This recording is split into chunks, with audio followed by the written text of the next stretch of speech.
that is true success in life, when you become part of somebody else's testimony.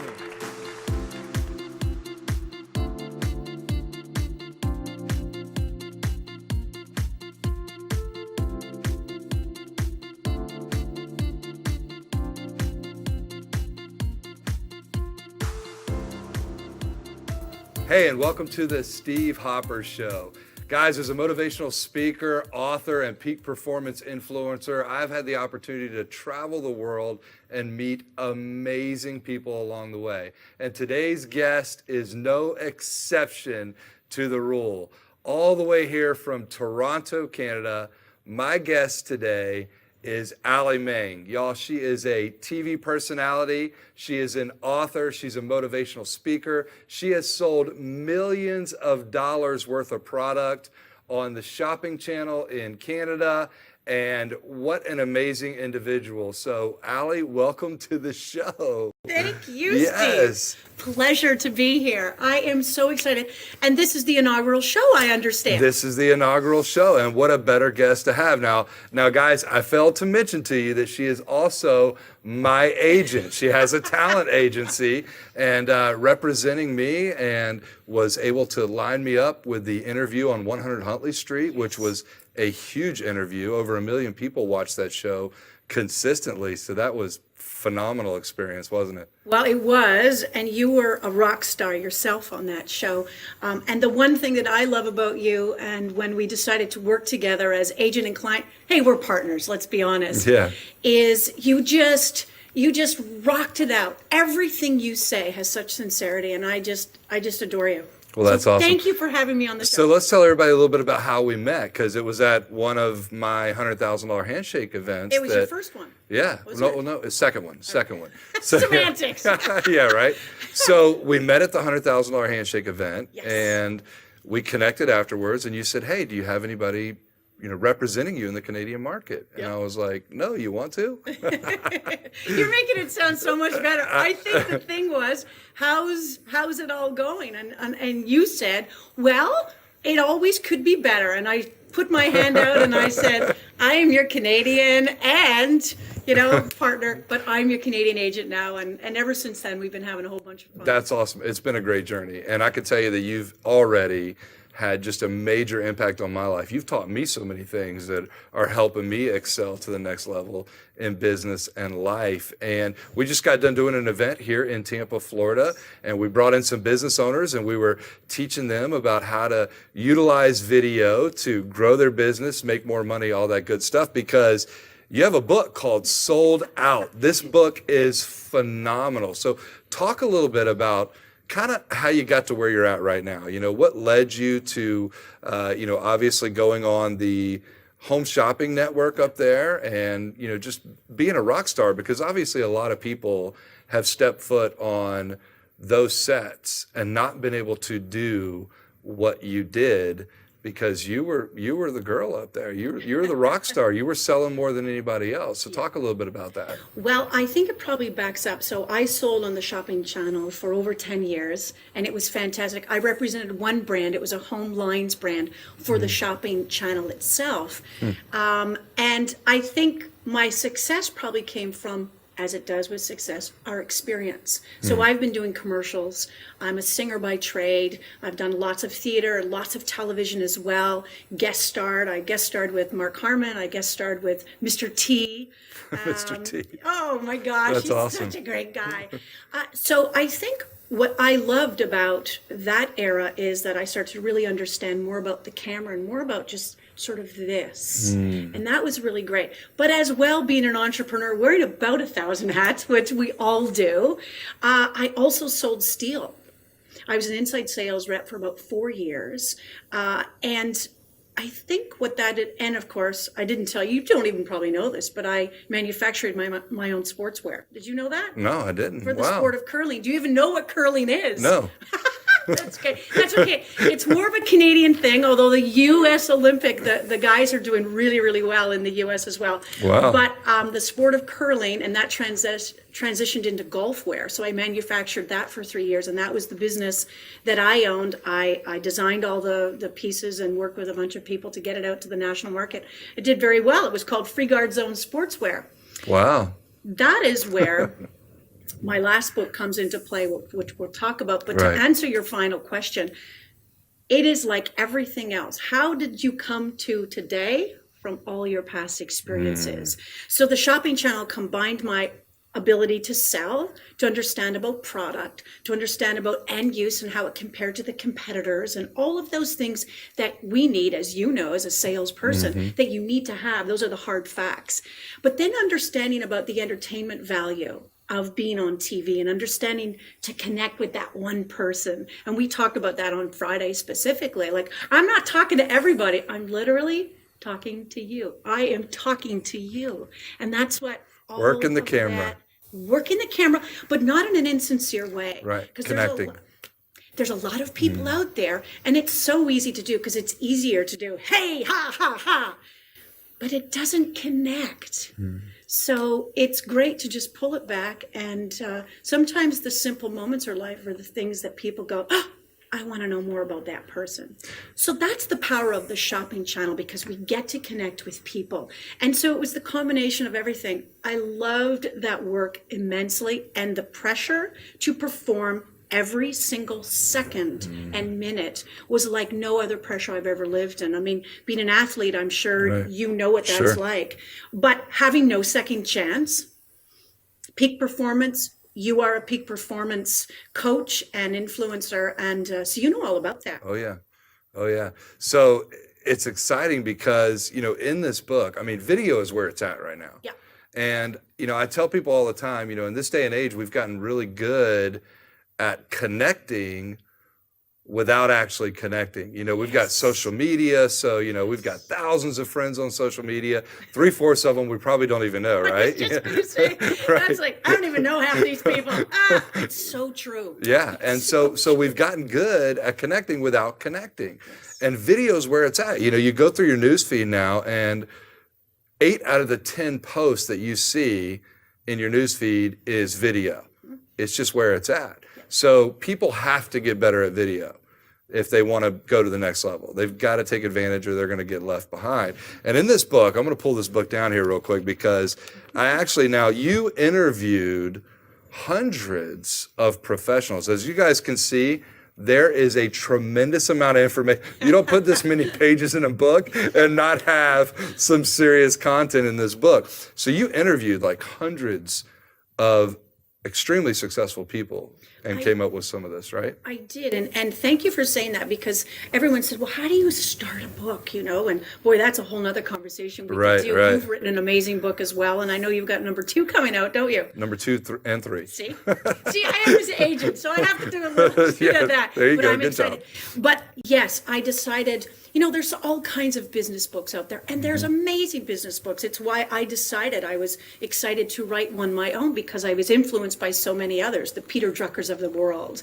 the Tom Peters of the world, and Edward de Bono, who wrote one of my favorite books. Anyway, I decided I don't want to just interview business people, because there's so many other more as successful people. So I interviewed doctors, I interviewed traffic controllers, pilots, and certainly frontline people as well. Yeah. And I had 3 questions that I asked them. And I said, how do you prepare for your work when you cannot fail? If you're a surgeon, you're doing hard, because I wanted to understand what that preparation was. Many of my friends have been on Broadway on multiple shows. And again, you cannot fail when you're on stage, Right. when there are hundreds of people watching. And what I found, which why I knew it would be, but it was so wonderful to have that confirmed, is that there were so many similarities. It didn't matter what their vocation was. The similarities of preparation, the similarities of visualizing success, the similarities of understanding about how their education, not only business and BAs and masters and all the rest, but their life experience can get them to this moment. And it's so exciting. So from that, of course, I created 3 sales strategies of my own. Yeah, which I want to touch on this one, because I don't want to miss this. We did our event. We had this amazing video mastermind event in Tampa this past week, and one of the things that you covered with the attendees was your lily pad strategy. Now, this is very unique. You coined this, okay? This is nobody but your own, and talk a little bit about the lily pad strategy, because this is really cool. Well, it's a pitch strategy. Steve, I love images because I think it helps all of us. We're either bottom line thinkers or we are, flowery thinkers, very creative, but you still have to connect those two. So the lily pad strategy is something that allows you to use 7 different strategies to hook that message in, illuminate the differences and illuminate the experience. And the 7 pitch patches are in my book, Sold Out, How to Sell Out on the Worldwide Shopping Channel. Sold Out, How to Sell Out on the Worldwide Shopping Channel. But you don't have to be on the shopping channel for this book to make. You could be in sales, like totally, just an outside salesperson for your company, and this book will take your game to the next level. You also have Your First Moment Earns You More Moments. Now, this one is really cool as well, and the subtitle is Stand Out in Today's Job Market. You've always done a great job of doing that, right? So what's one key out of this book that you think would be very impactful to everybody? My last chapter is personal branding, which I don't address at all on this book. Very important. Because I don't think we understand about personal branding. We're still down to, and I hope I can name a name brand like Kleenex or Coca-Cola. We get that, but we don't necessarily understand that you are a brand, the way you dress, the way you frame up yourself, the things you choose to do and say, and the people you choose to surround yourself with is part of your personal brand. Yeah. It's the totality of everything you do professionally and personally. So that is the biggest difference. This is a Uber version of my larger to communicate to more people. Mm. Well, guys, listen, as you can tell, she is amazing, exciting, full of energy, and a ton of fun. But guys, there's a serious side here to Alli's story as well. And it's very heartfelt, and it's something that I'm sure is going to impact you in a major, major way. We're going to jump into that when we come back from the break. Don't go anywhere. We'll see you in a few minutes.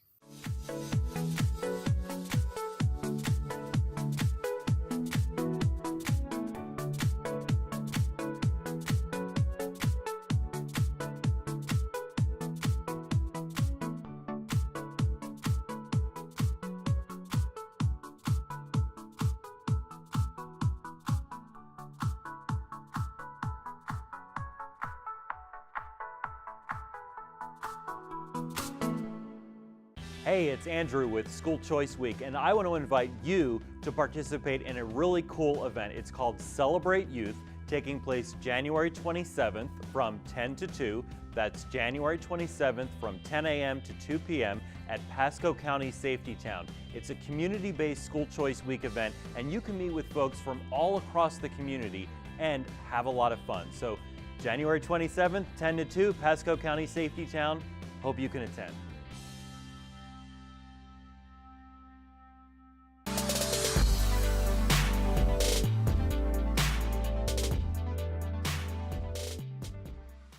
Welcome back. I'm here with my guest, Alli Mang, all the way from Toronto, Canada. And we talked about her success in front of the camera as a home shopping network guru. We've talked about a couple of her books. She's an amazing author, motivational speaker, but there's a serious side to Alli's story as well. You know, as we go through life, our experiences are made up of both the good and the bad. Some of those experiences may be painful, but they shape us into who we are. And Alli has a story that I'm sure is going to impact many of you. So Alli, something happened not too long ago, actually, right? Mm-hmm. And it impacted your life in a major way and created somewhat of a shift in your life and kind of the way that you were looking at your own life and your future, etc. Talk a little bit about it. It happened twice, actually. So I lost my mom to cancer. We admitted her Monday, and the next Monday she died. And that was a huge shift because I just lost my best friend. But what was attached to that more than anything is I felt that I lost trust as well.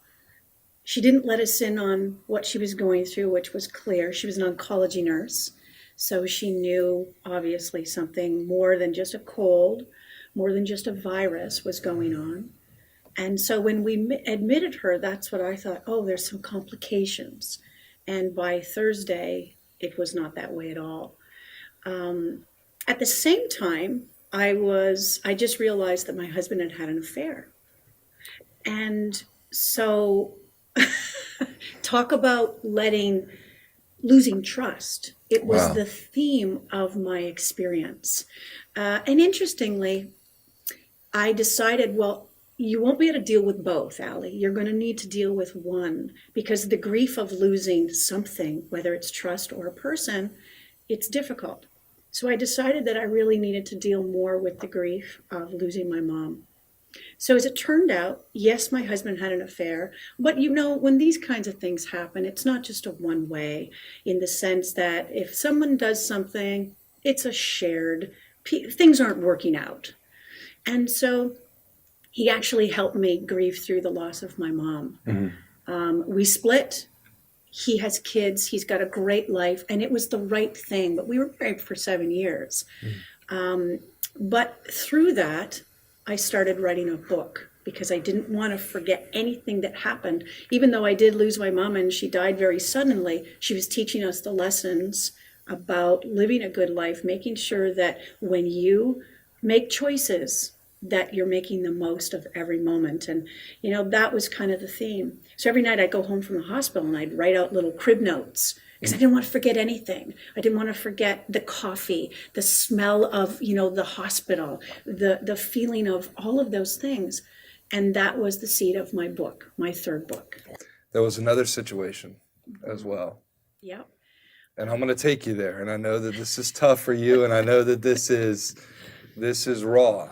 And I'm going to take you there because I think it's important for the listeners to hear this story as well, because there's a lot of people out there right now that are going through similar stuff. You experienced another loss. Yes. 10 years ago when I started at the shopping channel, I was in the UK selling jewelry at a shopping channel there. And every night I would talk to my family, and they knew exactly where I was. And this particular night I called, there was a 6-hour time change. And I said, hi, I'm here in London. I'm going to be coming home in 2 days, as you know. How are you? And my husband said, you must sit down. This is a different husband.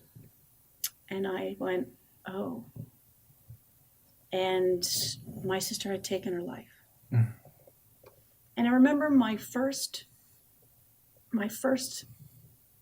thought was, wow, she really did it. And that was quite a thing. She'd been grappling with mental illness for a number of years. Grappling is not the right word, actually. Fighting. Normal people would not have had a clue that she was struggling. She was highly medicated, doing the best she could. She had 2 amazing kids that somehow through her struggle, she rose them up to be amazing kids. They were very young, 13 and 17, and wow. As a parent. But Steve, I'm going to say something that probably will rock people's worlds, because most people see suicide as a selfish act, as something that you've given up, that you just can't seem to, you can't live with it, and it's all selfish. And I will say that to me, it was the most selfless act she could do, because she knew she would be sick for the rest of her life and she'd be a burden to her children. And it would have been easier to literally let her go so that her kids could thrive. And they are thriving. They're both professionals. One is living in San Francisco, moving back to Vancouver, working for the highest tech company in that area. You probably know who, at least one of six, and that's who he's been working for. And the youngest, who is now 24, lives in a house. She's with a beautiful gentleman. They have dogs and cats, and it's a house filled with life. And I feel that my sister knew that, and that's how she chose to continue to nurture them. And so she made the ultimate sacrifice. And not all suicides are like that, I am sure. But this was a very thought out process for her. And it's sad, no question about it. And it took me years to understand that. This just did not come. But it's now been 10 years, and I see that. Now you told this story and some others in your latest book, which is called My Force of Life, Living Through the Loss of a Loved One. This is a extremely powerful book, y'all. You lay it on the table in here, don't you? Yeah. Yeah. What would you say to the people right now that are watching that have experienced the loss of a loved one, whether it was suicide or whether they were just taken too soon or whether it was just their time? You know, what would you say to somebody right now? You know, I lost my grandfather a few weeks ago, you know, natural causes. I mean, obviously it's sad when we say that cancer is natural causes nowadays because it's so rampant, but you know, cancer took over and I lost him. You know what an impact he had in my life. But what would you say to somebody right now that's dealing with the loss of a loved one? I have three things. Number one, you're not alone. And I know that that's the thing that comes into all our being. We think we're alone. We feel that we need to hide that we're crying, or hide that we're mad, or hide that we're happy. All of these emotions come out depending on our relationship with that person, but also depending on the insights with ourselves. The second one is, please let yourself grieve. Please allow it. Grief comes out in all kinds of different ways, and I will guarantee, I lost my mom almost 20 years ago, my sister 10 years ago, and if you don't deal with it in a timely fashion, it will come back to you. It will be there and wait for you. Grief is part of life.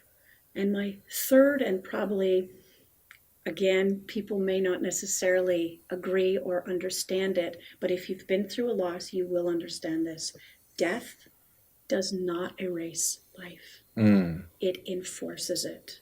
Wow. It enforces us to live in the moment, to be more aware, to think about our choices more, and the choices we're making to touch others. And it also forces us to see, who am I spending time with? Because when we go through these experiences, and I bet you felt this too, you know who your real friends are. Oh, yeah. And that's all good. And I suspect you guys went through the hurricane recently. That's also a loss. And you don't know where, you have no trust over what's going to happen. Right. And you also knew who your real friends were. Yeah. Yeah, they were all calling me, wanting to borrow our generator. That's good. And see, this is the part, allow yourself to laugh. That's right. That's right. Allow yourself to laugh, because that is what life is. It's not all sad. And yes, grief and loss, of course, is as sad as you can get. Yeah. But there's a lot of happy times, and it's life. It's these experiences that shape us, right? The good, the bad, the ugly. It's what gets us to the place that we get to. You know, we can use those bad experiences as fuel. We can learn from them. We can grow from them. I know, you know, I've been through a lot of stuff as well. Boy, you have know, you ever. yeah, and using those experiences, the good, the bad, the ugly, everything. You know, it gets us ready. I feel like it gets us ready to be able to go and accomplish. But more importantly than that, I think it's about utilizing our experiences to be able to impact other people. And I know that this book right here, this is new, this is recent, this is just out. My Force of Life is going to impact so many people. So God bless you. Thank you for putting this book. It takes a lot of courage. You know, we can write books all day long about selling on video and, you know, all of that good stuff. But when you can write a book that literally could change somebody's life, could get them out of that hole that they may be in right now, give them hope for the future. You know, I always tell people, when you become part of somebody else's story, that is true success in life. Thank you so much for being on this show. I love you. You're a rock star. A pleasure. I love you too. Thank you, and thank you very much. And it was a great day. Yeah.